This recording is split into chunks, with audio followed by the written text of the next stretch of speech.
Hi, I'm Mihao and this is Below the Surface, a channel devoted to showcasing music as well as personalities that create it. Today's video is all about Palmaria, a songwriting duo that we had the pleasure of hosting in this channel back in 2019 when they were still performing under the name MWS. Their hypnotic and soothing pop with gentle elements of soul and R&B has since found its way to thousands of listeners across the globe.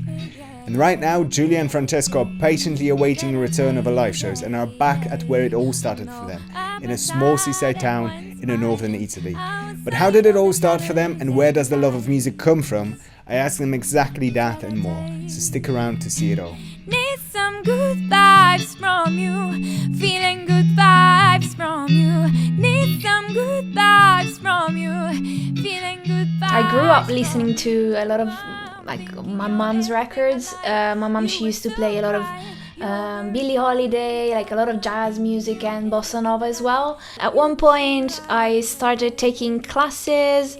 I started with opera singing, yeah, I think it's the right word. I changed completely my style because I didn't really not liked, but I think it wasn't the right age for me, and I started listening to a lot of black music and soul, R&B, and then I lost it completely, and yeah, I started singing and really I found what I really was and still I am now. Well, I think I just loved music a lot. All kinds of music, but especially like rock. I love the Beatles since I was like a very small kid, and then at some point, I don't know, I was just fascinated with the guitar. Like, I don't know, it was more like about the shape of the guitar. Like I loved how it looked, and so I just kind of asked my uncle to let me play his guitar.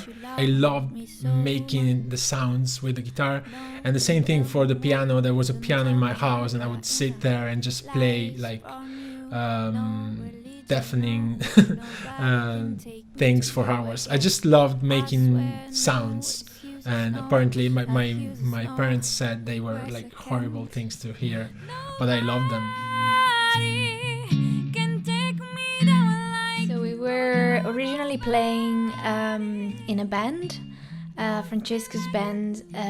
They were looking for a singer, and yeah, so I've been like some of them. I think I received a call one day, and I went there for a rehearsal, and it went well. And then after a while, we started also the duo with Francesco, which was the guitarist of the band at the time, and we started with a couple of covers of Velvet Underground, and I don't even remember, but yeah, we started with that, and then we started writing, and then we played a few gigs, and then we decided to move to London together. It really varies, I think. Yeah. Sometimes it starts with a word or with an image. The other day I was doing a yoga class, and I heard from this, there's a meditation playlist on Spotify, and I heard this super cool kind of exotic, I don't know, I don't even know how to describe it, sound, and I started from there, and I kind of developed the idea with Francesco, and yeah, sometimes it's just that, or like a simple, just a little thing, a little simple. Yeah, one thing that's really good about being locked up at home for a pandemic, which is not very good at all, but like there's a silver lining if you want, is like for us, we've been writing a lot of songs and like really experimented a lot with like different ways of writing and producing our own songs. So that's really like having time to do that. It looks so strange, doesn't it? I don't care, kiss. It's a cliche. You so unfair. Okay, so in March we had, I think, at least 5 or 6 London shows leading up to the release of Eden, which we released on 3rd of April as planned. And then we were gonna leave, I think, on the 4th, so the day after, for New York City. Yeah, we're about to play some really cool gigs about to in the play US. 7 shows in the US, and then coming back to London, playing more shows, leading up to a show at the end of May at the Grace. a lot planned. So it was like a huge headline show for us. You know, we were already kind of promoting it, and it was very exciting. And then, you know, looking to play festivals in the summer and release more music. So just going on with our usual London mad But routine. then we managed to, like at the beginning it was a bit scary because everything changed, and we came back here like in a new, I mean not new house, but not our house in London, so we had to bring our instruments with us, and then we suddenly started writing a lot, and we managed to work with the same producer we were working in London, like online, and then we managed to see each other at one point.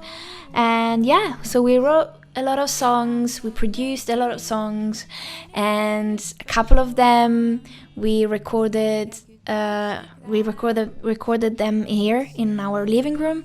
The one that we just released 2 acoustic one, and we're gonna release another one soon, and plus a lot of other songs that like produced and mixed and mastered. So they're all done now, and we're working on a plan now with our manager.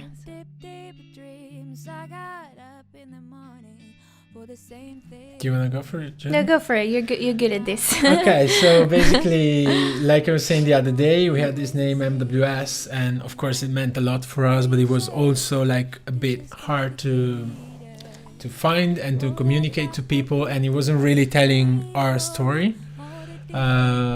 So we've been wanting to make this change for a little while now, but again, never seem to have the time, and it turns out it's pretty hard to do that and maintain all your fans and followers. So having the time due to COVID, we decided to go for it, and we started brainstorming for a new name and came up with a lot of different names, and finally found like Palmaria, which is a name that really connects with us because it's taken from a little island that's just somewhere over there. You can see the sea behind the house, but it's not so close, but you can see Palmaria from that window if you go and stand there. Yeah. So for whoever's around is from here, it's kind of a special place because it's really different. It's close, it's here, but it's really it's a really different. tiny. It's like going very far away, basically, and it's really beautiful. And we've been going there quite a lot, and even when we were younger, and yeah, it's quite special. It looks like a tiny eye in the middle of the sea in front of our house, and yeah, I think it really represents our our vision and our music as our well. music, definitely, yeah. Bring me back to the place and follow you deep in the blue. Bring me back to the end. It's not gonna end for us two. Bring me back to the place and follow you deep in the blue. Bring me back. We're nearly there, but before you go, Palmaria's brand new single called Lifeline comes out on the 5th of February, which is the next Friday, but you can already pre-save it to your music streaming app by clicking on the link in the description of this video. And last but not least, if you enjoy this video, subscribe to the channel and hit the bell icon so you don't miss the next episode, in which I'll be talking to the Japanese. But for now, it is goodbye.